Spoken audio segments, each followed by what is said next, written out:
You might have seen the headlines lately on Governor Youngkin's latest appointments, like the Secretary of Education and Health and Human Services. But what do those appointments mean for the values Christians care about, like defending the unborn and parental rights? We're going to dive into that today. Welcome to Speak Up Virginia, equipping you to speak up on the life, family, and freedom issues that matter most to you. From the Family Foundation, I'm your host, Candy Cushman, and I'm joined today by our president, Victoria Cobb. Well, Victoria, I'm still somewhat new to Virginia. This is my second winter here, and we've been having some snow. It's a lot more than last year. So is this kind of typical, or is this out of the ordinary? I personally don't think there's a typical for Virginia. I feel like some winters we get snow, and some winters it's like beautiful outside and you're hardly wearing a coat for most of the winter. And maybe that's the Pennsylvania roots that I have, but I just feel like it's very unpredictable down here. It doesn't feel standard. Well, I have to share, when I first moved here, we had like a few inches of snow, and I went in to get one of those rotisserie chickens in the grocery store, and they were all gone. And I asked them, what's going on? And they said, well, the storm's coming through. And I was just like, what storm? That it's not even sticking to the ground. But I also have to laugh at you because this last snowstorm we had, you shared that you just basically stopped breathing, which when you're driving in snow. Yeah, I don't like to drive in snow. Even having more northern roots, I don't like driving in snow. I had an accident where I slid on ice and really hurt my car. I was okay. This is 20 years ago or so, but I still, when it's snowing, you're gonna see me like a kind of like an elderly individual who's gripping the wheel. And yes, I stop breathing, and then I realize, like, wait, you haven't taken a breath. Like, you're making it harder on yourself if you don't breathe. But I feel very intense driving in snow. I just don't like it. Funny because you're so intrepid, facing down LGBT activists and pro-abortion activists, and yet, you stop breathing when and no one would characterize my non-weather driving as timid or concerned. But snow is a different thing, and I think it is literally, you have an accident and you just have a different mindset. You think about it differently in the future, unfortunately. Well, I just have to say, in your defense, this whole pile up we had a while back on 95 where people were sitting in their cars for 24, 48 hours. I mean, that was getting into the cray-cray kind of. Does this kind of show the inefficiency of big government thinking when you Well, it does show how Virginia, the more northern you are, the more prepared for snow the entire transportation system is. They have salt, and they salt the roads, and they have more trucks. And in Virginia, because it is hit or miss, I think they really often, unfortunately, miss on the road preparation also. And so there was a lot of controversy over whether this particular incident could have been avoided. But I will tell you, the idea of sitting in my car, if I had been one of those people, I think I would have been traumatized by an overnight experience. It was in the teens, and it was not fun for these folks. They got to do better than that. It's pretty scary, and I can't help thinking you've got this big government regime trying to say that you need to go to them for everything from every little decision on education and healthcare, and yet when it comes to something we really need from government like basic traffic care help, that's lacking. And it's more than that, because they should have, in Georgia when this happened, they sent the National Guard to hand out blankets and, basic food. I'm not sure that's a government function. We didn't have that one either. Exactly.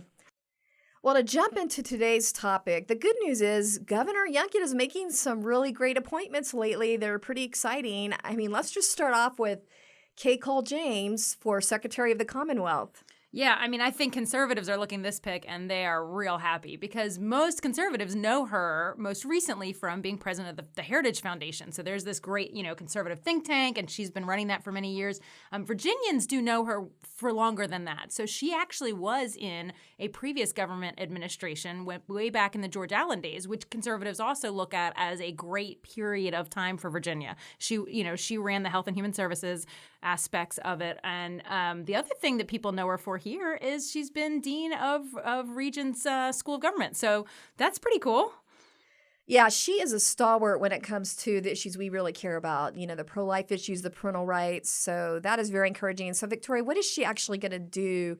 How is her appointment going to help? Well, okay, Secretary of the Commonwealth is one of those where a lot of people go, what does that actually do? But it's a huge critical position for conservatives because that is the position that fills the appointments for every single board and commission in Virginia. And there are literally like 200 of these boards. Now, some of them seem unimportant to most of us. You know, the potato board is not going to affect most of our lives.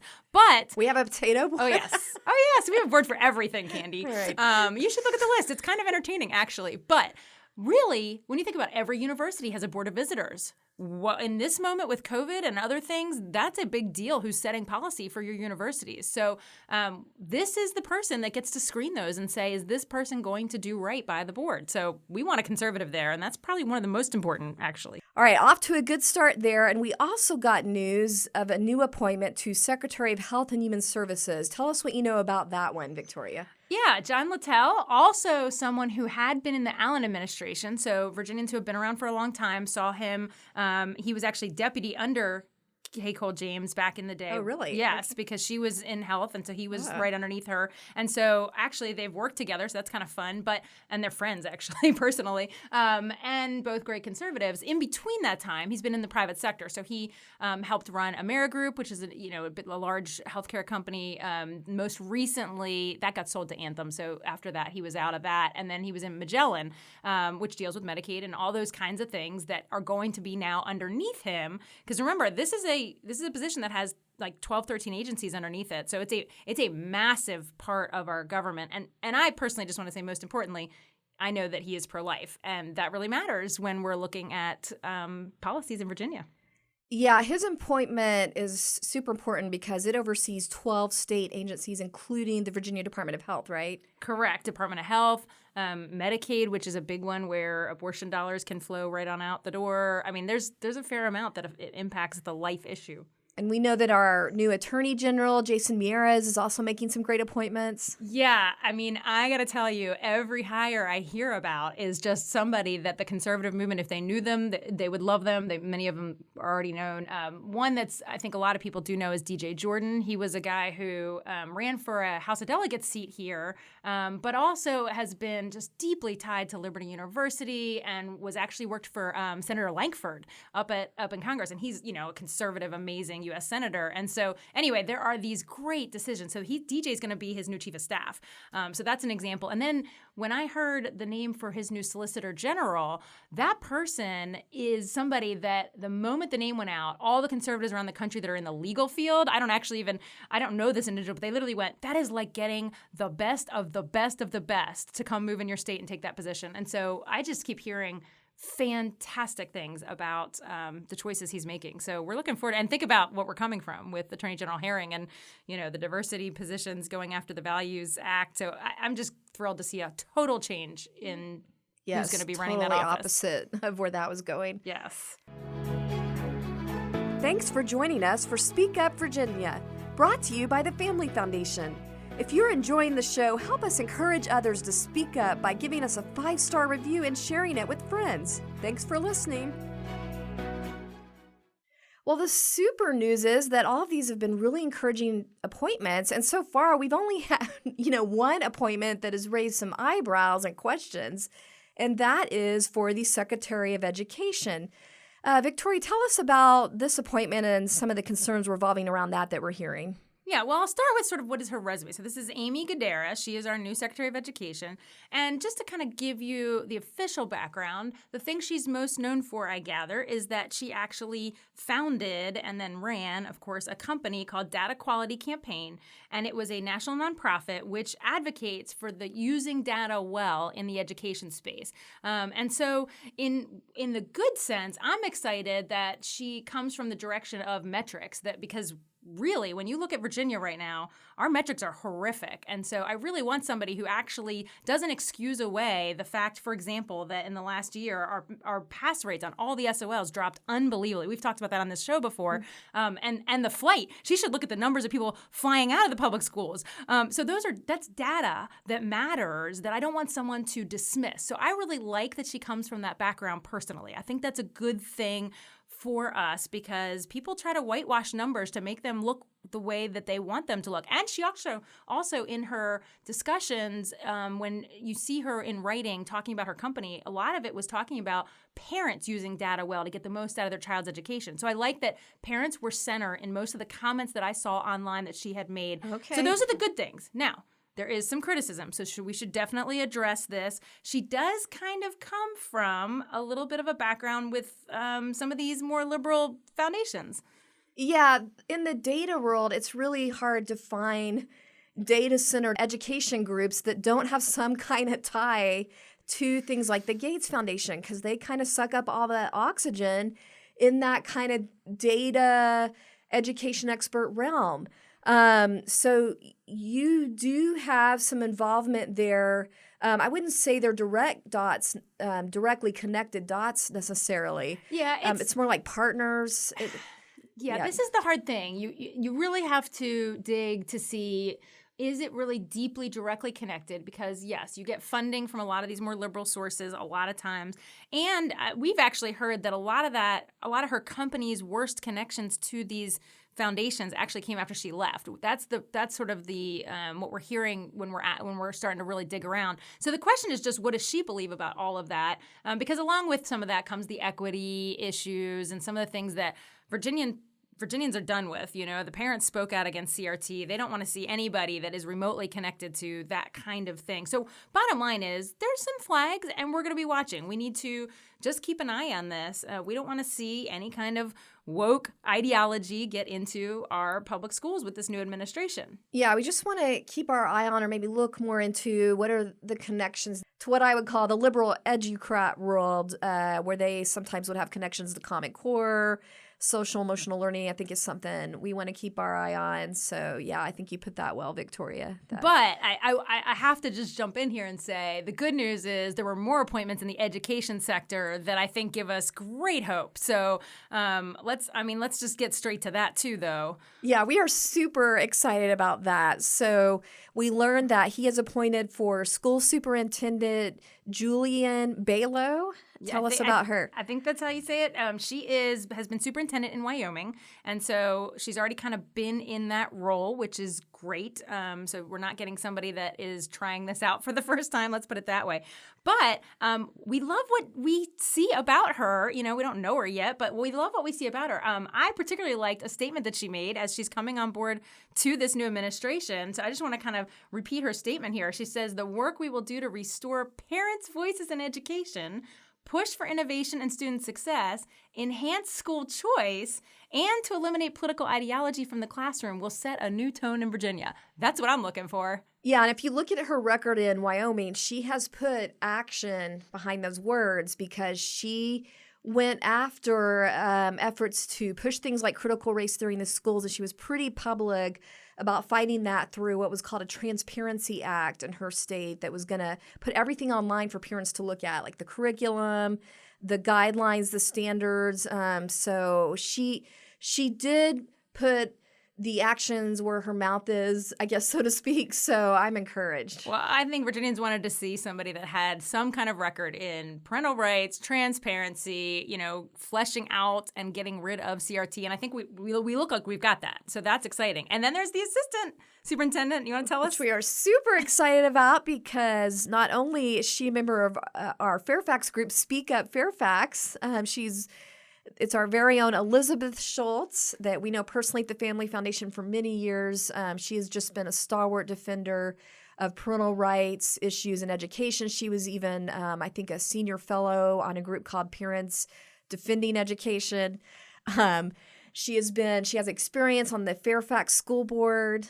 She has been outspoken speaking up against sexually explicit curriculum, critical race theory. I mean, this is a woman that is passionate, speaking up for the mama bears out there. Yeah, I mean, we've had anybody that's paid any attention to education in Virginia knows Fairfax has been the hub. Up until recently, Loudoun's kind of taken that mantle of being the flashpoint of all these things. But before that, I would say Fairfax was always where the battle started. And it was, whether it was what we're going to teach in FLE or these transgender policies, Fairfax was always leading the way. And she has been on that school board since like 2012. And she has been sometimes among the only voice. At the beginning, she had a few others, but I will tell you, the only voice speaking out against this stuff. And so what I like about her is that you've got proven bravery. You're not going to have somebody you're going to run over. And she knows the issues inside and out. And she also was in the U.S. Department of Education, too. So she's got sort of some D.C. policy experience on the education. Yeah, that was Trump during Trump's administration. So anyway, we're, any concerns that people might have a little bit of, and we're thinking about with the Secretary of Education are definitely alleviated in the superintendent and assistant superintendent. So we will just see how all this plays out. But when you think about those roles, we're looking for somebody that's going to change the curricula, change the teacher training. We're looking for, we've got transgender model guidelines that need to be rewritten with the Department of Ed, which all starts sort of connected to the superintendent. So we're kind of bated breath waiting to get some change going. Yeah, one reason these two positions are so important is because, as our listeners know, school boards across the state have had this continuous pressure to adopt these extreme transgender policies. So it's a good sign that we don't have radicals in these roles now that are going to put the heat on those schools and force that. And in fact, maybe they will actually take the pressure off. So that's certainly the hope.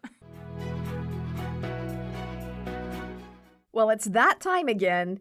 Time for our Inconceivable Moments Award. This is where we're featuring examples of the absolute lunacy and craziness that happens when cultural leaders try to give guidance completely apart from biblical principles. And we're calling this the Liberals' Most Inconceivable Moments Award. Inconceivable! Well, for today's award, I thought I'd talk about something I saw over Christmas break, and it's this tweet from a homeschooling mother of three in Arlington, Virginia, that went viral. And what happened is she saw this public letter put out from the Arlington Education Association, and it was about regulations for COVID. But apparently this letter was just riddled with gross grammatical errors. It was basic things like words left out, commas in the wrong place, or even the wrong word. And so I love what this mom did. She creatively decided to use it as a grammar lesson for her kids, and they all corrected this letter together, and then they posted it on social media, and it went viral. Yeah, I had to laugh. Her post actually tagged the Education Association and was like, hey, are you going to send out any more of those grammar worksheets? I mean, the whole thing was so entertaining because it was riddled with mistakes. I mean, the whole thing. But it was great to watch a homeschool family call attention, national attention actually, to this illiterate letter, which, by the way, called for public schools to actually test their students and staff before they actually return to the classroom. So, or I guess before teachers return to the class. Yeah. Okay. Before teachers return to the classroom. But at the same time, it's actually kind of sad because you've got the whole Education Association trying to give health guidance when they can't even get basic grammar correct. I mean, no wonder parents are having trouble trusting educrats with their kids right now. Exactly. And I also think this once again highlights on a national scale how the education establishment keeps putting these adult politics over what kids need, whether it's COVID protocols or whatever else. I mean, I know we need to talk about those things, but they don't seem to be prioritizing kids' basic academic needs over these adult political issues. Yeah, I mean, now, to be fair, the Education Association president did explain that it was an uncorrected rough draft and it was accidentally distributed. But seriously, what does this mean that you don't even bother to proofread or double check because these political issues are so urgent that you got to rush the thing out the door? I really like that the mom who brought attention to this whole thing, Ellen Gallery, said on Fox News, quote, being able to write a clear, persuasive letter is a fundamental skill all students should master before high school. Right. Well, we do hope and pray that the school system can find a way to return to normal for the sake of our kids. But the way things are going, it does look like we're in for a long and bumpy ride with this, which is why we need to give this week's Inconceivable Award to the Arlington Education Association for putting politics over academics, but providing a great homeschool lesson. Well, that wraps up this week's show. If you'd like to send us your Inconceivable nominations, email us at speakupradio@familyfoundation.org. That's speakupradio@familyfoundation.org.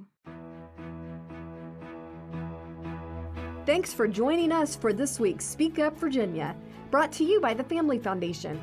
Visit us at familyfoundation.org.